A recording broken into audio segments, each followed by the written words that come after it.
आज मेरे साथ हाजीपुर शहर के चर्चित और वरिष्ठ साहित्यकार रविंद्र कुमार रतन जी जुड़े हुए हैं, हमारे दर्शकों के सामने हैं। इस महीने रतन जी ने कई सम्मान राष्ट्रीय स्तर पर प्राप्त किया है और अभी अभी गोरखपुर से वो सम्मान लेके लौटे ही हैं। तो रतन जी, आपको मेरे दर्शकों के सामने आपका स्वागत है। बहुत बहुत धन्यवाद आपको और आपके मानवाधिकार टुडे न्यूज़ को आपने मौका दिया, और आपको भी मैं तहे दिल से शुक्रिया अदा करता हूं कि आपने मुझे मौका दिया कि मैं आपके चैनल पर अपनी बात रख सकूं। सर, आपने जो हाल ही में कई सम्मान प्राप्त किया है, उसके संदर्भ में हमारे दर्शकों को बताएंगे। अभी हाल फिलहाल मुझे मार्च और अप्रैल ये लेकर के 7 पुरस्कार और प्रशस्ति पत्र से सम्मानित किया गया है। वो हिंदी साहित्य परिवार की ओर से बिहार की पहचान नामक एक ग्रंथ प्रकाशित हुई है। उस योजना के तहत श्रेया श्रीवास्तव के द्वारा मुझे सम्मानित किया गया, प्रशस्ति पत्र दिया गया। साहित्य गुलशन परिवार मध्य प्रदेश की ओर से मुझे सम्मानित किया गया और सम्मान पत्र भी दिया गया। अंतर्राष्ट्रीय काव्यधारा की ओर से भी मुझे सम्मानित किया गया। साहित्य शारदा काव्य मंच के द्वारा मध्य प्रदेश की ओर से भी मुझे काव्य श्री की उपाधि दी गई और प्रशस्ति पत्र प्रदान किया गया, अंगवस्त्र दिया गया। मैं उन सब संस्थानों के प्रति शुक्रगुजार हूँ। उनके प्रति हम अपनी श्रद्धा निवेदित करते हैं कि उन्होंने मुझे इस लायक समझा और मुझे सम्मान दिया। सर, एक जानकारी हम लोग लेना चाहते हैं कि आप तो साहित्य के क्षेत्रों में आपकी उपलब्धियां हैं, अच्छी खासी उपलब्धियां हैं, आपकी कई पुस्तकें हैं, कुछ पुस्तकों के बारे में बताएंगे। मैंने अभी तक 7 पुस्तकों की रचना की है और 10 पुस्तकों का संपादन हमने किया है। पहले जब मैं एमए में पढ़ता था तो बिहार विश्वविद्यालय एनएसएस का पूरे यूनिवर्सिटी का मैं ग्रुप लीडर था। तो वहाँ एनएसएस एलएस कॉलेज की बिहार यूनिवर्सिटी की ओर से परिवेश पत्रिका का संपादन हुआ। डॉक्टर विमलेश्वर प्रसाद श्रीवास्तव उसके प्रधान संपादक थे और मैं और मेरे एक मित्र हैं सुरेंद्र प्रसाद सिंह, जो आरआर कॉलेज देसरी के प्रिंसिपल हैं, वो और मैं मिल करके उसका सह संपादन किया। तो इस तरह मेरा पहली किताब संपादन से प्रारंभ हुई, उसका नाम था परिवेश। उसके बाद 2007 में मेरी पहली स्वरचित कविता काव्य संग्रह पहचान का प्रकाशन हुआ। फिर 2010 में सौरभ समीर नामक काव्य संग्रह का प्रकाशन हुआ।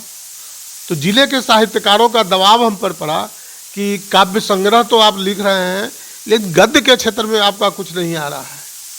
तो डॉक्टर नवल किशोर श्रीवास्तव के मार्गदर्शन में मेरी पहली काव्य कथा संग्रह, लघु कथा संग्रह संवेदना नाम से प्रकाशित हुई।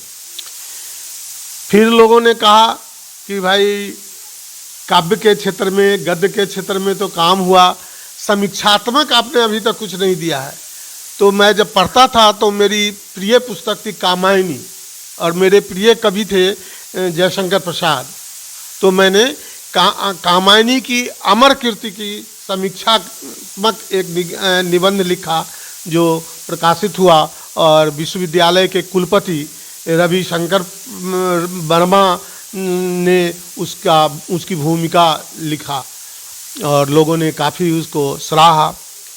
इधर हम लोग बज्जिका के क्षेत्र में लड़ाई शुरू कर दिए। बज्जिका बिहार की ऐसी भाषा है जो 4000 लोगों के बीच बोली जाती है। सोनपुर, हाजीपुर, मुजफ्फरपुर, शिवहर, सीतामढ़ी, आधा चंपारण और आधा दरभंगा समस्तीपुर के लोग बज्जिका बोलते हैं। तो मुझ पर दबाव डाला गया, चूँकि बज्जिका की लड़ाई का संजय वर्मा अध्यक्ष बने बिहार के और मुझे उपाध्यक्ष बनाया गया। तो इस हैसियत से मैंने बज्जिका में जीवन के राग रंग शीर्षक काव्य संग्रह का प्रकाशन किया। जो अभी अभी 23 दिसंबर को लोकार्पण हुआ। उसमें लोकार्पण में बज्जिका के महाकवि शारदानंदन प्रसाद, अवधेश्वर अरुण जी आदि आए हुए थे और उसका बहुत बृहद आयोजन हुआ था मेरे पिताजी की पुण्यतिथि के अवसर पर। सर आप साहित्य के क्षेत्रों में, लोक भाषा के क्षेत्र में और खासकर लोक भाषा में बज्जिका पर आपने बहुत सारा काम किया। तो बज्जिका भाषा के बारे में आपने बताया कि ये कि जिस क्षेत्रों में यहाँ जो जिन क्षेत्रों में बज्जिका ज़्यादा प्रचलित है, तो उसकी प्राथमिकता क्या सरकारी स्तर पर कुछ है? सरकारी स्तर पर दरअसल हुआ क्या कि बिहार में मैथिली, भोजपुरी, अंगिका, मगही, बज्जिका ये लोक भाषाएं प्रचलित है बिहार के विभिन्न क्षेत्रों में। तो बज्जिका का सौभाग्य ये मिला कि डॉक्टर राजेंद्र प्रसाद मैथिली ये भोजपुरी को ये प्लस पॉइंट हुआ कि डॉक्टर राजेंद्र प्रसाद भोजपुरी क्षेत्र के प्रथम राष्ट्रपति हुए।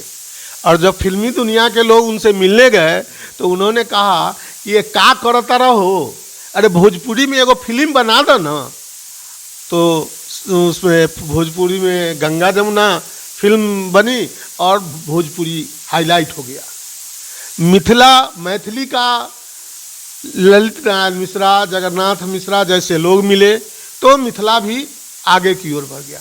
दुर्भाग्य हमारे वैशाली का है, बज्जिकांचल का है कि कोई ऐसे मध्यस्थ नेता का नेतृत्व नहीं मिल पाया। खास करके बज्जिका के जो नेता हैं बने, दीप बाबू बने, मुनेश्वर प्रसाद सिंह बने, मुख्यमंत्री के रूप में रामसुंदर दास बने।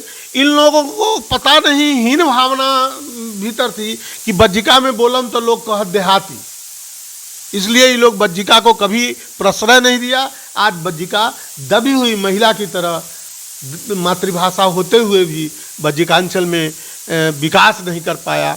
अभी तक नया जो ये हो रहा है उसका सर्वे, उसमें बज्जिका का कोड नहीं मिला है। बड़े सौभाग्य की बात थी कि इसी बज्जिकांचल की मिट्टी में पैदा हुए नित्यानंद राय शिखर, राजनीति के शिखर पर पहुंच गए। अगर वे चाह जाएं तो मिनटों में बज्जिका भोजपुरी और मैथिली को पीछे छोड़कर आगे बढ़ जाए, लेकिन पता नहीं क्या कारण है कि अभी तक बज्जिका का कोड नहीं मिला है जो वहीं से मिलने वाला है। उनसे हम लोग कई बार मिले हैं। अगर उन लोगों की कृपा हुई और अगर बज्जिका का कोड आ गया तो अभी जो सर्वे हो रहा है उसमें बज्जिका, सब लोग अपनी भाषा बज्जिका लिखें, मातृभाषा, तो बज्जिका का विकास होगा। प्राइमरी स्तर पर बज्जिका की पढ़ाई की बात चल रही है। खास करके विश्वविद्यालय में, बिहार विश्वविद्यालय में इसकी पढ़ाई का आदेश आ गया है, जिसके लिए लंगर सिंह महाविद्यालय में एक जलसा भी हुआ और सब लोगों को सम्मानित किया गया कि बज्जिका का 5th पेपर में एक पार्ट रहेगा और बज्जिका पर पढ़ाई होगी। सर, जैसे सारे भाषाओं का कुछ ना कुछ व्याकरण होता है, तो और उनकी कई पुस्तकें होती है जो चर्चित होती है, तो बज्जिका में कोई व्याकरण की जो पुस्तकें हों या अन्य बज्जिका भाषा की जो पुस्तकें हों जो चर्चित हो, उसके बारे में बताएंगे? जी, बज्जिका बहुत समृद्ध भाषा है। भले ही वो कागज में नहीं आया है, लेकिन सर्वप्रथम बिहार विश्वविद्यालय के हिंदी विभाग के पूर्व विभागाध्यक्ष श्रद्धेय डॉक्टर सुरेंद्र मोहन प्रसाद ने पहला व्याकरण बज्जिका का दिया। फिर अभी मुजफ्फरपुर के ही डॉक्टर शारदा चरण सिन्हा हैं, जो अभी बेंगलोर में इलाजरत हैं, उन्होंने दोबारा बज्जिका के व्याकरण को लिखा। तीसरी बात सबसे गर्व की है कि अवधेश्वर अरुण, डॉक्टर अवधेश्वर अरुण बज्जिका के महारथी थे। अगर तुलसीदास को महाकवि की उपाधि मिली तो रामायण लिखने से, रामचरितमानस लिखने से, तो हमारे डॉक्टर अवधेश्वर अरुण को भी सम्मान मिला बज्जिका रामायण लिखने से। उन्होंने बज्जिका में रामायण की रचना की। हालांकि उसके बाद डॉक्टर नवल किशोर श्रीवास्तव ने भी 800 पन्ने का नवल रामायण लिखा, जो आज प्रकाशित हो चुका है, सब जगह लाइब्रेरी वगैरह में रख दिया गया है। क्योंकि उसका कीमत इतना न ज़्यादा है कि लोग खरीद नहीं पा रहे हैं, लेकिन सभी लाइब्रेरी में वो मिलेगा।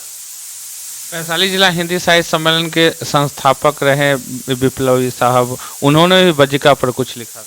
जी, विप्लवी साहब और नूतन जी और डॉक्टर ये उमाकांत वर्मा, ये तीन वैशाली के ऐसे विभूति थे जिन्होंने जागरण, लोगों में जागृति लाई कि हमारी भाषा बज्जिका है। और उन्होंने कहा कि बज्जिका में बोलिए, बज्जिका में लिखिए, बज्जिका को पढ़िए, और यदि लिख नहीं सकते हैं, पढ़ नहीं सकते हैं, बोल नहीं सकते हैं, तो जो लोग लड़ रहा है इस बज्जिका के लिए, उसकी लड़ाई में शामिल हो जाइए और बज्जिका को आगे बढ़ाइए।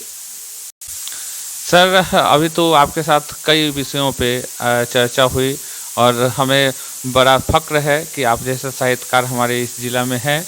और अभी रिसेंट में जो आपने अभी सम्मान लेके आया है गोरखपुर से और आज ही आया है, तो उस सम्मान के बारे में आप विस्तृत से जरा हमारे दर्शकों को बताएं। जी, अभी 16 अप्रैल को हिंदी साहित्य परिवार और हिंदी साहित्य परिवार के साथ साथ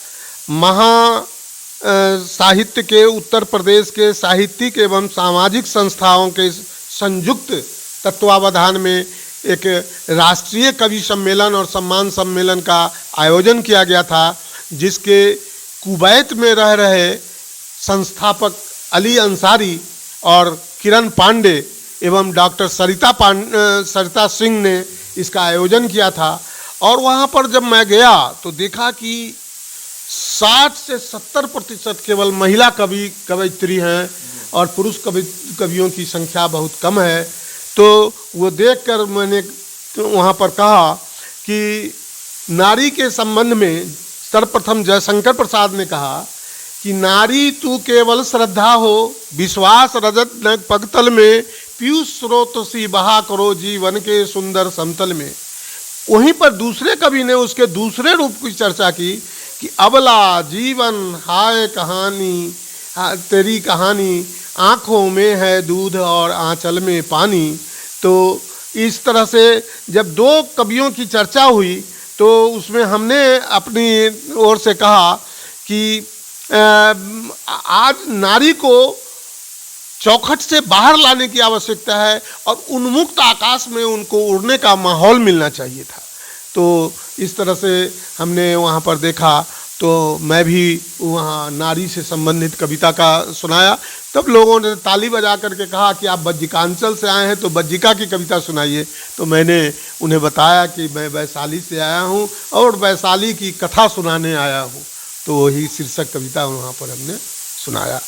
वहाँ पर मुझे एक साहित्यिक सेवा सम्मान मिला 2023 का, मेमेंटो मिला ये, और एक अंगवस्त्र मिला और एक उनका जो चिन्ह है, प्रतीक चिन्ह, सो मिला।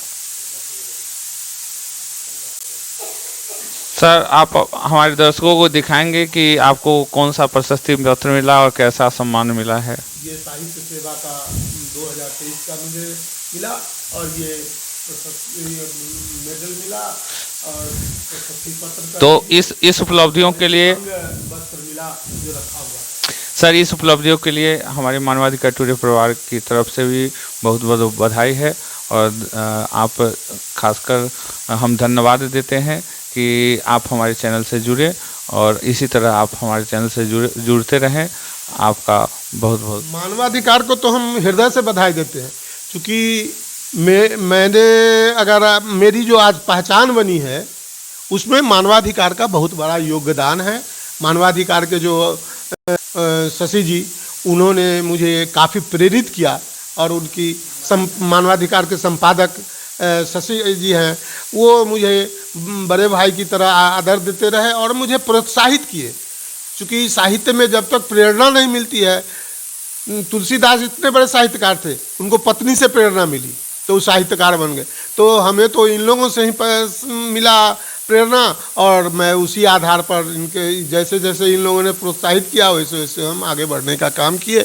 और आज जो कुछ हम हैं सो इन्हीं लोगों के बदौलत, इन्हीं लोगों के पहचान, इन्हीं लोगों की प्रेरणा से आज मैं इस मुकाम पर आया हूँ। इसलिए मैं हृदय से इनका आभार प्रकट करता हूँ और मानवाधिकार को प्रगति के पथ पर बढ़ते रहने का मैं आह्वान करता हूँ। एक दिन मंजिल इनके कदमों में होगी।